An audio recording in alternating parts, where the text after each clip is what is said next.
Hey guys, in my video today I'm going to talk about my experience in Urban Outfitters in a flagship store in Oxford Street, like I said I would do in my last video. Hope you enjoy.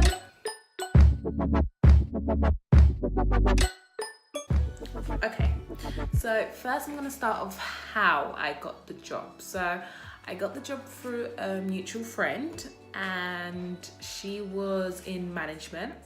So she gave my CV in and I pretty much got called in the next day for an interview, and on the same day I got accepted. So with Urban Outfitters, they do a rota and technically an 8-hour contract. So it means that if you were to look for a full-time or a part-time or specific hours, they won't actually give it to you unless they have it available, because there's about, how many people there? There's like 50 people there, maybe even more, employed in just one store. So when I started the job, I said I wanted about 20 hours, 25. It was a summer job. And they were like, yeah, sure, we'll give you that. And then when I signed the contract, it says an 8-hour contract. So they say to you, yeah, but when you sign the contract, it's only 8 hours. So anyways, I started in the company, and that was about 3 days process. And then I got called in for Monday and training, blah, blah, blah, signing contract, blah, blah, blah. So I did that on Monday, and it was about the whole day of just listening and walking around, say about 5-6 hours. So go to the first day. First day, it was, how many people started with me?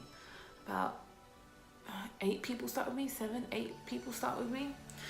And first day it was first, Sarah, you come here, you're gonna be on Teals today. And bear in mind, it's first time on Teals. So she was like, you do this and this and that, start serving customers. I was within 10 minutes, start serving customers. But all right, okay, cool, cool. I started doing it, Teals, and it was literally the whole day on Teals. So when it comes to retail, usually rotate. So you usually do Teals for 2 hours, you do changing room for 2 hours, you do lunch, and then go back to what's it called? Standards for 2 hours. Standards when you fix everything and you fold and make it look pretty, basically. At the start, Teals the whole day. Literally just standing there doing Teals. But at the start I was like, why are they leaving me on Teals, blah blah. But turned out that was actually better. Turned out that was actually the best. Oh gosh. Turned out that was actually good.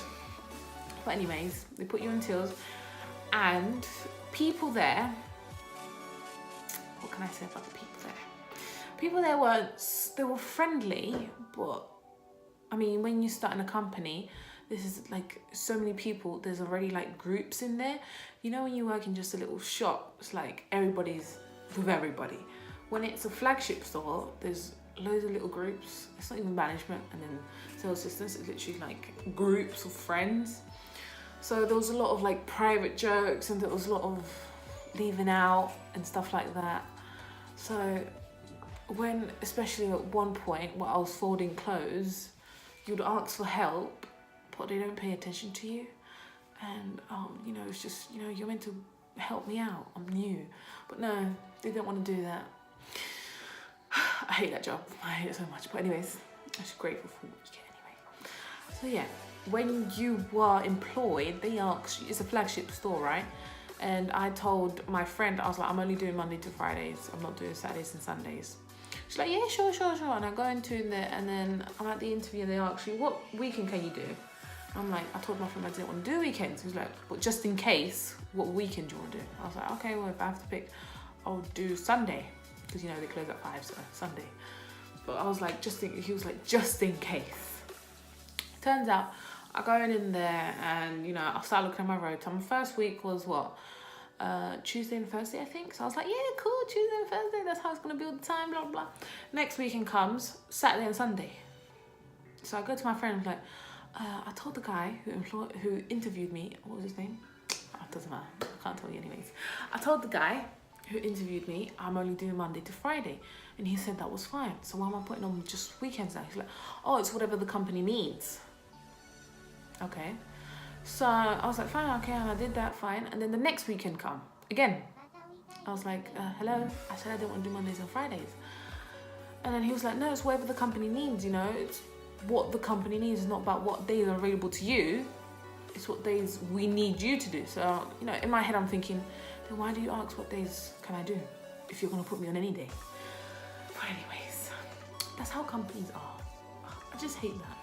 But anyway, something else I didn't like about the company, I'm not even going to say I like stuff because there's nothing I liked about working in Urban Outfitters.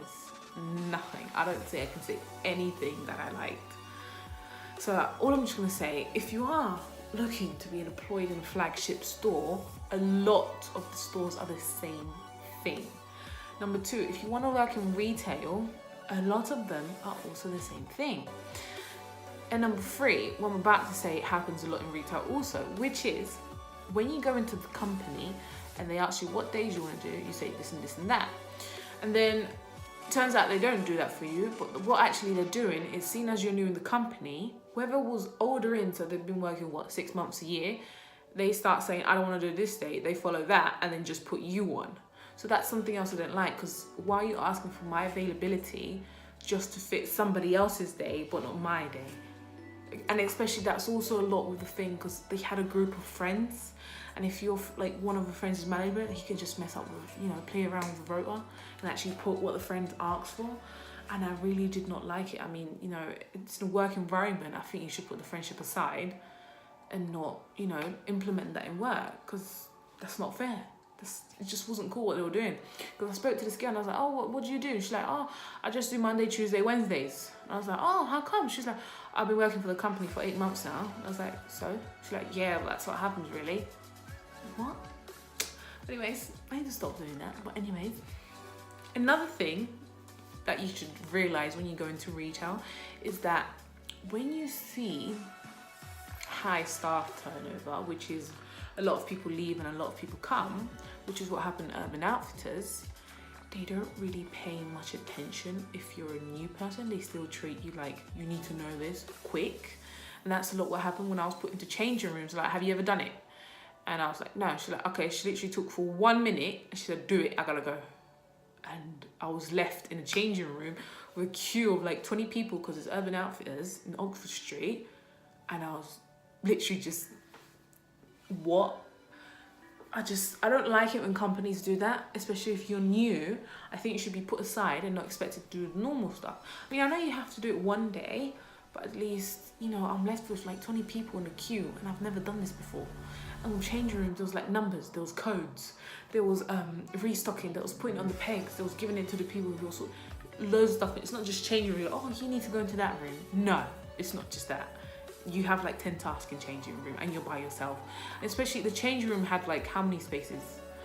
Had like 40 spaces, 40. So how do you expect me to give people, and I had to take them to where it had to go. It wasn't like, oh, just go in. No.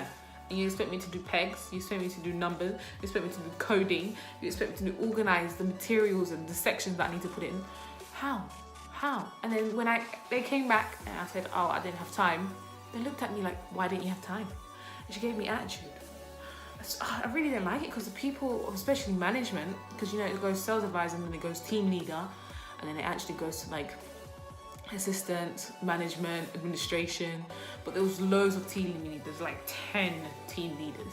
All of them had attitude, all of them. And it's like, you get paid what? An extra pound? So, if you work until 10 in the night time, that doesn't matter. You don't work until 10, you work until the management tell you you're allowed to go. So, because there's people we close at 9, and then there's people who work until 10 and 11, and I was put on 10. So the people at 11 just stay behind and keep doing it. We don't actually have to finish.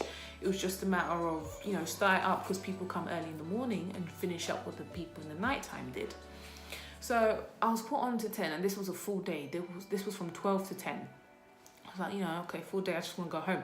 Then I asked management, okay, it's 10:05, can I go now? She's like, what do you mean, can you go now? Oh, this is what I hate. They expected me to know the system. I didn't know the system. Nobody told me the system.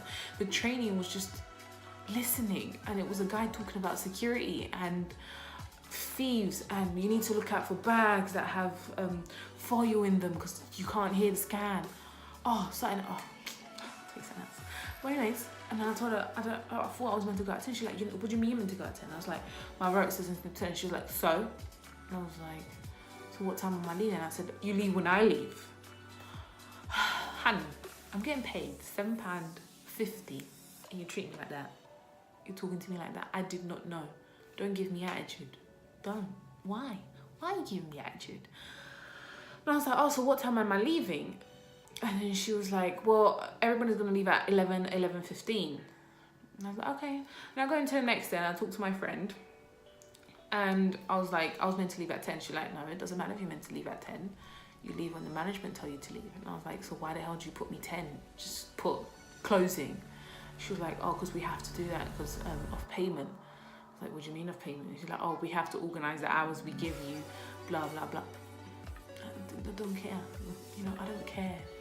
You're meant to tell me when I leave so I can follow that. Oh, and that also relates to something else. If you finish at 5, that's midday, right? Or you finish at 1, or you finish at 3, you finish at 7.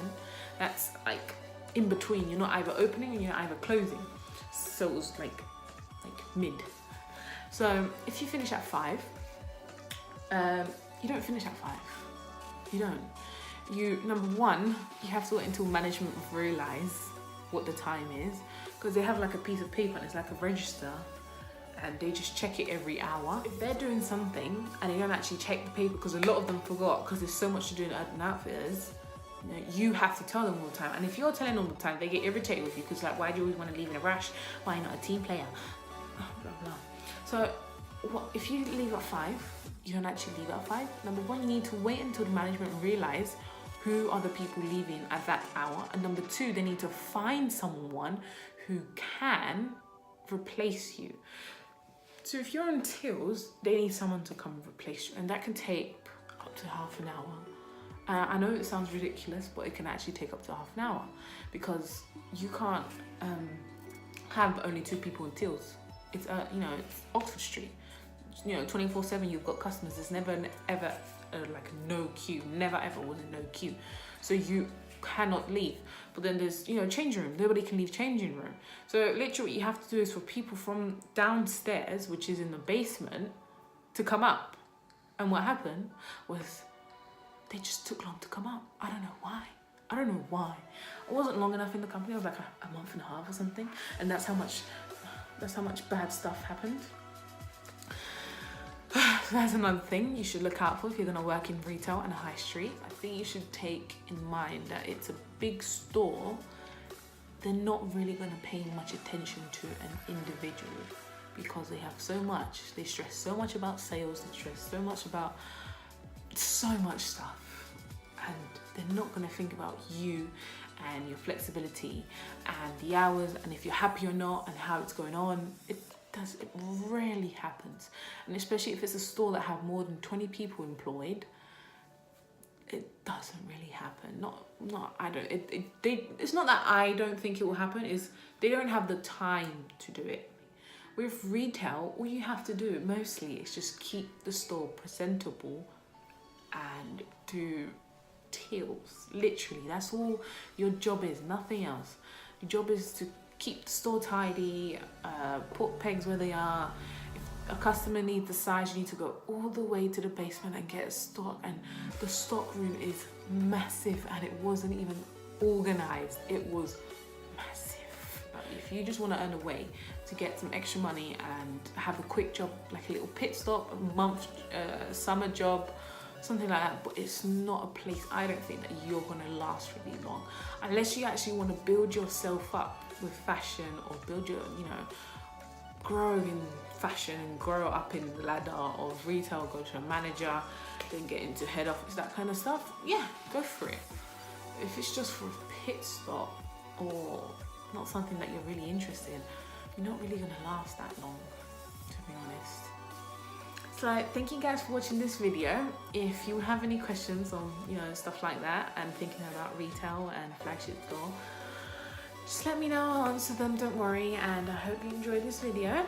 Thank you for watching. I know it's really long, it's one of my longest videos. I'm trying to keep them short because I know, you know, long videos can be boring. You just skip, especially with that 10-second thing.